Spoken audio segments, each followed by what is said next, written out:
Well, first of all, what kind of mythical powers does a Sun Devil have? We got to consider that. Y'all don't remember the Georgia Southern game, do you?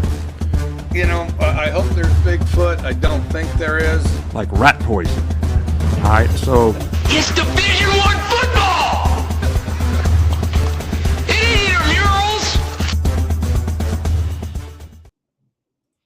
Welcome back to the Hoppy Huddle podcast. I'm Jake, and Ed is missing today. He has been kidnapped by aliens.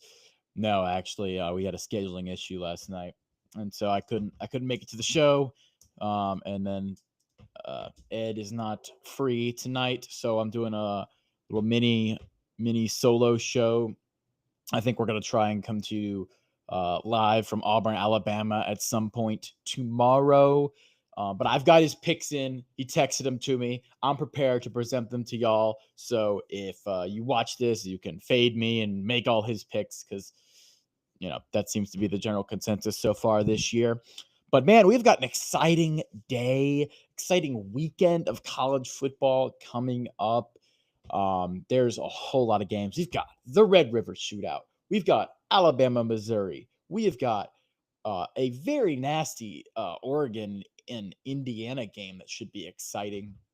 Ohio State, Illinois. We've got a big group of five matchup on Friday night. University of North Texas, their first sellout ever in Denton, taking on South Florida Bulls. We've got so many good games. We've got Michigan, and then after all those games I just listed, Michigan, USC isn't even highlighting. We've got so many key matchups that will help determine conference and playoff races, as well as just rivalries. We've got Arizona State, Utah. We've got Kansas, Texas Tech in the Big 12. Those are some really interesting matchups, as well as TCU, Kansas State. I am going to the Georgia Auburn game. I'll be there along with Mr. Ed Huddle himself and the brother. So that'll be exciting. Get to see the Deep South's oldest rivalry in person for the first time. I love Jordan-Hare. It is a great environment. Auburn's one of those places in college football that if you haven't been to, you just got to get to a game there. The experience will blow your mind. But enough jibber jabber from me. Let's dive in and take a look at the different games we've got going on Saturday. First up, we have got to talk about, it feels weird saying this, but in the 3:30 slot, we've got the Red River Shootout in the Texas State Fair, in the Cotton Bowl. It's what you love to see. It's college football. It's the only game that should be played at a neutral site. No other game should be played at a neutral site in college football. Only the Red River Shootout. Possibly a world's largest outdoor cocktail party, but, you know, it's up in the air, you know. This is now at a 1.5 line. Oklahoma. I still have no idea whether John Mateer is going to be playing this game. I've heard from several different reputable sources and writers that he may be in, he may be partially playing, he may be not playing sometimes. So I really don't know what to make of this game. The line 1.5 tells me he's probably playing. It's only plus 1.5. But again, we don't really know. Oklahoma's done the whole secretive thing where they've taken their entire team and moved them indoors because of the heat, they said. But really, I mean, come on. We know it's because they don't want to reveal their quarterback situation. Michael Hawkins from last year was the quarterback that took over for Jackson Arnold once he was benched. Had some mixed results. Apparently, they hyped him up a lot last year, and he was pretty so-so. So I think there's a real downgrade possibility there for Oklahoma if Mateer is not in as at quarterback, because if so far this season their run game has really been non-existent except for Mateer. Jaden Ott has pretty much disappeared. They paid up for him through the portal, and the big question was kind of like, how is that run game going to do behind the Oklahoma offensive line with the good running back? And the answer is the Oklahoma offensive line has been all right at pass protection, but they've not been able to get push running the ball. The run blocking has been, less than perfect. They've got young guys on the line, so it's not like they can't improve throughout the season, especially at the true freshman at left tackle. But it's just not something I would consider the strength of their team. How were they made up for the fact that John Mateer was an excellent runner between the tackles and the outside? But if he doesn't play in this game, I've got real questions about Oklahoma's run game. Their pass game, Deion Burks is fantastic. They got a couple other guys they brought in through the portal that are good as well. So, but the real downside of that is you got to go up against Texas's defense. And say what you will about Arch Manning and the offensive struggles that Texas has had, and there have been many, and we'll get to that in a second. Their defense has been pretty solid. The only real, game that they've shown a lot of weakness was against Florida last week, where DJ Lagway balled out of his mind, and Texas really gave up the first significant yards on the ground so far this year. Florida's offensive line is much better than Oklahoma's, in my opinion, and so I don't think that Oklahoma will be able to get the same running lanes for their running backs that Florida was able to get. And, it's probably not likely that either a partially healthy Mateer or a fully healthy Hawkins will put up anywhere near the performance that DJ Lagway did against that Texas defense. So it's safe to say, I think the Texas defense will have a good day. So I kind of expect a lower scoring game in this one. On the flip side of that, you've got the other mismatch. And this is where we get to the big elephant in the room, right? Arch Manning. There's been a lot of talk the last week or so with is he a bust with all the Warby Parker commercials, everything that Arch Manning was supposed to become with his last name and his athletic skill set and his recruiting ranking and everything to do with him. But besides that aspect of it, he has underperformed. He has. It's pretty clear. There is a key point with the Texas offensive line not being up to par for Texas. They have been extremely mediocre in the both pass protection and running the ball. And if you look at any way these websites that grade offensive line stats, they had a horrible week against Florida. You could just watch the game and tell that. But they've been roughly in the 40s and 50s in offensive line grades this entire season, and that hasn't improved. And I don't think they've got the guys this year. Last year they had several first-round draft picks on the offensive line, and I just don't know that they have that this year. And with that comes a lot more is on the quarterback to get the ball out immediately. And Arch Manning has not been able to do that. He's underperformed. This is very clear. Some of it, I think, is the scheme for Steve Sarkisian. He runs a lot of these complicated, long developing plays, which can bust explosives when you execute them properly. And don't get me wrong, he can draw up on the chalkboard better, with the best of them. But some of these longer developing plays, you need to give your quarterback and your running backs and time to develop the play, to run the route, to run the screens, to pull guard. They need time to run these plays. And if your offensive line is just getting blown up every single snap, and you have 1.6 seconds to pass for basically every snap, it's ridiculous, and you have no shot at running that offense. So something's got to change. Sark has got to adjust his scheme to the personnel that he has. He has to realize you're not going to be able to do the same stuff that you did last year, especially against this Oklahoma defense.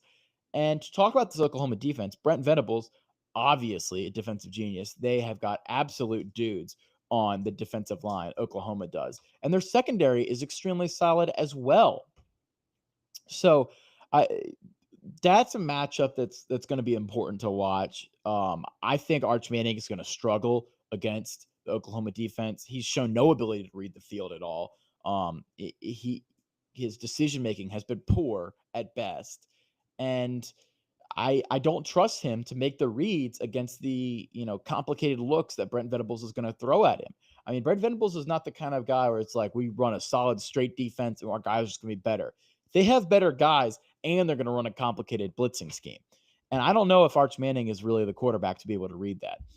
On defense, Taylor White, Jaden Hardy for Oklahoma are fantastic. I see this more of being a defensive struggle, and that's something that's pretty out of the ordinary for the Red River Shootout. And in a defensive struggle, I go with the, as much as I say this, I go with the team that I trust the quarterback with the most. And I don't necessarily trust the quarterback of Oklahoma much at all, injury or Hawkins. I'm not entirely sure who it'll be, injured Mateer or Hawkins, but I trust Ben Arbuckle and whoever's the coordinator to be better than what I've seen from Arch Manning so far. And because of that, that leads me to pick Oklahoma to not only cover the 1.5 or 2.5 point spread, but also win the game. And so I've got Oklahoma winning the Red River Shootout in not a shootout. I just think the Oklahoma's defense is going to be too much. I expect at least one defensive touchdown in this game, or special teams. And I can't wait to watch it. I'm excited. All right. Moving on, we have got to talk about the pinnacle game in the Big Ten. This is on CBS. It feels like the first time in a long time that we've got a game on CBS where we're like, man, this feels like a marquee matchup. It's because CBS gave up the SEC game number 1. Now they're on the Big Ten game number 3 or whatever. But man, this is on CBS. It's in Eugene, Oregon. We've got ranked Indiana going in to ranked Oregon. This is an absolute barn burner of a matchup. Number 7 Indiana, number 3 Oregon. NFL quarterbacks on both sides of the ball. Compared to the Red River Shootout, the quarterback talent in this game is much better. Fernando Mendoza is getting a lot of first-round draft hype for Indiana. Dante Moore as well. I was really high on Dante Moore coming into the season. I remember watching him as a recruit thinking, man, this guy's special. And he's special. But you know who else is special? Oregon freshman wide receiver Decorian Moore is special. The Moore to Moore connection is insane. Call him the Moors because, man, he is that dude. He has basically everything you could want in a wide receiver. He has speed. He has height. He has athleticism. He has ball tracking. He has hands. He has yards after catch, run play capability. He can block on screen passes. He's the full package at wide receiver. Decorian Moore is, and the Dante Moore to Decorian Moore connection is basically unstoppable. Excuse me. I will say, though, for Oregon, this is not a game where you just show up and you roll over. I think this is going to be a tough game, and at least initially in the first half, because Indiana, they don't have fear. They're not afraid. It's like Luke Skywalker talking to Yoda is like, "Are you afraid?" It's like, "No." It's like, "You will be," and that's going to be Indiana walking into Autzen Stadium. I like Indiana. Nobody is a bigger Curt Cignetti fan than me. I'm all in on the Hoosiers, but I like Roman Hemby, their running back. I like Elijah Sarah, their wide receiver. He's fantastic, 412 yards so far this season. They're solid on defense. They're actually pretty good on the offensive line and defensive line, better than you would expect for an Indiana team. And despite saying all of this, pal, how much I love Coach Sig, how much I like Mendoza and Surratt and all those guys, I just don't see them going into Autzen Stadium and beating this Oregon team. I think this Oregon team is they're a blue chip ratio team. They're built at another level. They're built at that level that is built to win national championships. I think Dante Moore is too good. I think Dier Hill Jr. is fantastic. Mateo Uyungule and Jerry Mixon for Oregon, their linebackers are fantastic. I think for Oregon, you also have to, you have to count on their defense a lot more than Indiana's defense. You can count on, and that's partly just because of the guys that they've recruited. They're really solid in the secondary as well. Will Stein, the offensive coordinator, is, I think, maybe the best play caller and drive caller in the entire country. He's going to get a head coaching job here soon. Mark my words. So I'm all in on Oregon, and I think I actually think they probably blow out Indiana. As unfortunate as to say, and as much as I love the Hoosiers and they're a great team, they're not just a story this year; they're a team. But yeah, I've got Oregon winning. I've got Oregon covering. What was it, 7.5? Yeah, I got them at 7.5. I'd take them all the way up to 9, 9.5. So that's where I'm at. Unfortunate. I'm excited. I actually, we don't want to mourn Indiana too quickly. They're not dead yet. They haven't lost to Oregon yet. I think it's going to happen, but I'm excited to go in and watch this game. I just want to see the matchup, especially the Will Stein versus Indiana defense matchup. Will Stein, the Oregon offensive coordinator, great play caller, and I'm interested to see how that matchup shakes up. Next up on the list, Alabama, Missouri. Alabama, Missouri is, I think, flying under the radar a little bit, unless you live in SEC circles, and then. But Missouri, 5-0, undefeated, have not played a real test. They soundly beat South Carolina, but at this point, South Carolina isn't looking like one of the top teams in the country right now. Missouri has a guy at running back who has been absolutely tearing it up. And, I like them to really rush the ball, because I'm concerned for Alabama. Their rush defense is not it's not where it needs to be. They gave up a lot to Florida State. They were, and in the Vanderbilt game, you're like, yes, the defense improved against Vanderbilt. However, they still gave up a lot of yards to Vanderbilt on the ground, right? Like, this was not a game where they just absolutely shut down the Vanderbilt rushing attack. They kind of got lucky with some red zone roulette there. And so I'm really interested to see if they can shut down Missouri running back Ahmad Hardy.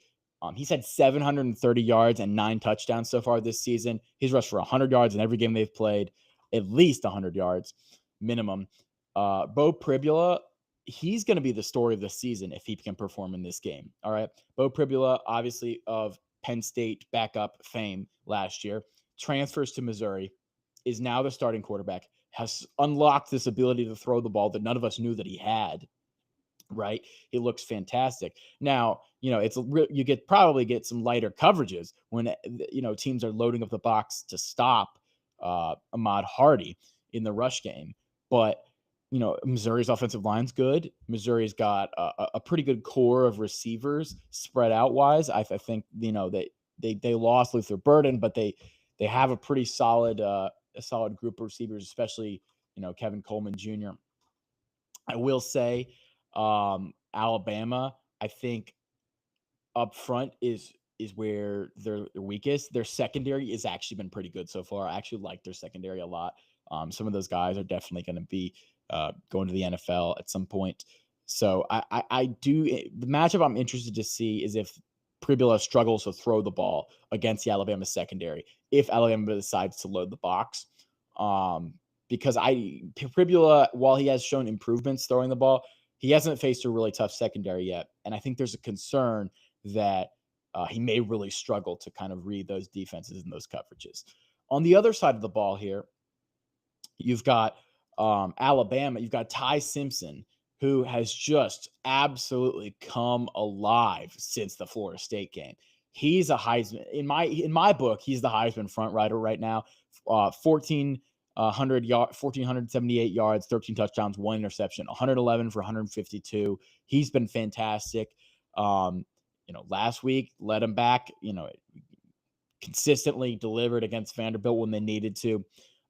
He hits those receivers. Ryan Williams and Jermaine Burton Jermaine Burton. That's an old name.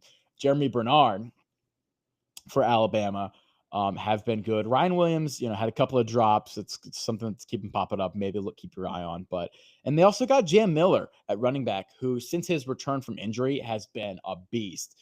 So I would be interested to see if Alabama can keep that offensive production against Missouri. Missouri definitely better defense than Vanderbilt, and they've actually got some guys on the defensive line. They've got a top 5 run defense, and they've got a top 10 pass defense. So Missouri defense really underrated on a national stage. They've got pass rushers too. And the concern here for Alabama is their offensive line. They absolutely need to protect Ty Simpson. When Ty Simpson had pressure, when Florida State was getting pressure on him, he was not accurate. He was missing guys. He was making the right decision, but he was missing throws, right? And I think an issue that can come up is if Missouri gets pressure on Ty Simpson, that pass defense will kick in, and Bama might start to have some problems because Missouri is not weak on the defensive line. Alabama, they've had some problems, keeping people back on the defensive line. I mean, Vanderbilt got some pressure on them, and they don't have the biggest monsters in the world at Vanderbilt. So this is a fascinating thing to me. If Alabama can come out of this unscathed, I think we can pretty much pencil them in as the top of the SEC at the moment, and as kind of returning to that level that we thought they might be preseason.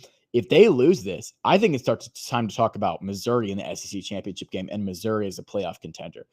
Because if Missouri can get through this, they're the real deal. So this is kind of a prove-it game for both teams. And I just want to see who comes out on top.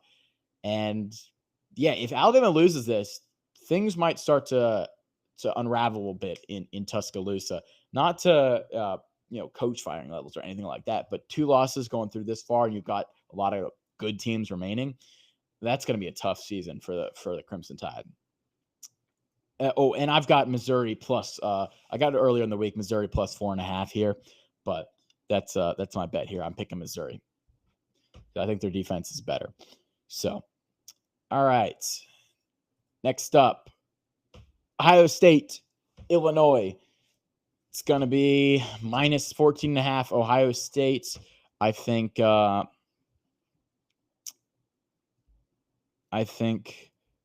hold on. Sorry, one sec.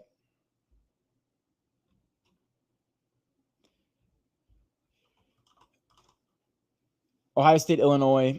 I think Ohio State runs away with this. I don't think Illinois is going to be able to put up a fight. They couldn't stop Indiana's offense. How are they going to stop Ohio State? I like Indiana as a solid mid-tier Big Ten team, but I just don't think they don't have the horses to run with Ohio State, and I think the line reflects that. So I'm taking Ohio State minus 14.5 as well. Win and cover Ohio State. I'm taking them to win and to cover. Arizona State, Utah. All right, I've got to roll through this real quick. I gotta go. This is going to be a mini show, so I'm going to roll through this real quick. Arizona State, Utah. I think Arizona State might actually come out and win this one. Utah is favored. It is in Rice Eccles Stadium. It's a tough matchup. I do think Sam Leavitt is a much better quarterback than Dampier for Utah. Devin Dampier. I think Utah has really struggled to live up to their potential on the offensive line. I think Arizona has as well, but I think I trust Arizona with the better quarterback. And honestly, I think Arizona State might have the better defense as well. So give me Arizona State. I'm not picking it. This is not a bet, but I think Arizona State comes out with the victory. Florida, Texas A&M. This is a trap game for Texas A&M. They're 5-0. They're sitting the top of the SEC, and Florida comes to town with a dangerous DJ Lagway at quarterback. And man, this is going to be a tough game for them. But I think Texas A&M handles business. I think Florida had kind of a dead coach bounce last week. I think they might put up a fight in this game, but I think Texas A&M's rushing attack is going to be too much for Florida's defense. I think Texas A&M's defense is good enough to contain DJ Lagway in that passing game. I also don't think they'll be able to run the ball like they did against Texas. I think Texas A&M's got a better defensive line. And I do think DJ Lagway is better than Marcel Reed, but I think Texas A&M's running back core is just that good. And I think they'll be able to run and generate explosive plays and win this game at home. This is the game I'm going to. Georgia-Auburn, Deep South Solstice rivalry. Line is 3.5, which is kind of insane if you think about it. If only Auburn had a real quarterback going into this game, they might be able to win this one. I think, man, I hope my magic continues. I went to the Florida game, Florida won. I think Auburn wins this game at home. Auburn plus 3.5. I'm not picking it. I'm not betting it. But I will say This is such a trap game for Georgia, man. Gunnar Stockton going into Jordan-Hare Stadium. That place is cursed. They got ghosts there. It is a tough place to play, and I think Auburn finally breaks the streak against Georgia this year. All right. North Texas, South Florida. This game will probably be one of the determining games in the American Conference. I like North Texas at home. So even though I think South Florida is probably a better team, I think North Texas at home gets the victory on this day. Georgia Tech, Virginia Tech. I think Georgia Tech wins this one. Battle of the Techs. They stay undefeated. I am picking TCU minus 1.5. I'm betting that, as much as I hate to bet on TCU. Sick on Bears. But I think TCU minus 1.5 versus Kansas State. I think Kansas State is kind of a paper tiger, and I think TCU, while they struggle on defense, I think they're good enough on offense to win this game. So, all right, Texas Tech, Kansas. I actually think Texas Tech runs away with this one. I know that we like talking about Kansas's offense, and they've played pretty well. I got this at 13.5. It's at 14 now. Always remember to look at your lines early, kids. But with Texas Tech and Kansas, I do think Jalen Daniels has an opportunity to run in this game. If Kansas can turn this into a shootout, they can kind of run with him. It's the other side of the game that I think I have no confidence in at all, and that's with Texas Tech's offense versus Kansas's defense. Kansas's defense is extremely weak, in my opinion. Texas Tech should, score, and I'd say over 80% of their drives would be my guess. And so because of that, I've got Texas Tech covering. I think Kansas will probably score. I expect a high-scoring game here. I've got to go here real soon, so I'm going to go ahead and sign off. But give me Texas Tech minus the points. Other bets that I had. So I'm going to roll through my bets that I had real quickly. Missouri plus 4.5. Oregon minus 7.5. TCU minus 1.5. Oklahoma plus 2.5. Auburn plus 3.5. Texas Tech minus 13.5. Ohio State minus 14.5. Oh, Michigan USC. I forgot Michigan USC. How could I forget that game? That's awesome. Michigan USC. Man, this is exciting. Bryce Underwood. You got the two offenses going up against each other. Lincoln Riley is going to face up against a tough, hard-nosed rushing attack. This is going to be a real test for the Lincoln Riley defense. Can they contain Michigan's offense? If they can, I think USC comes out with the victory. If Michigan is able to run the ball at will and play their style of game, I think Michigan wins.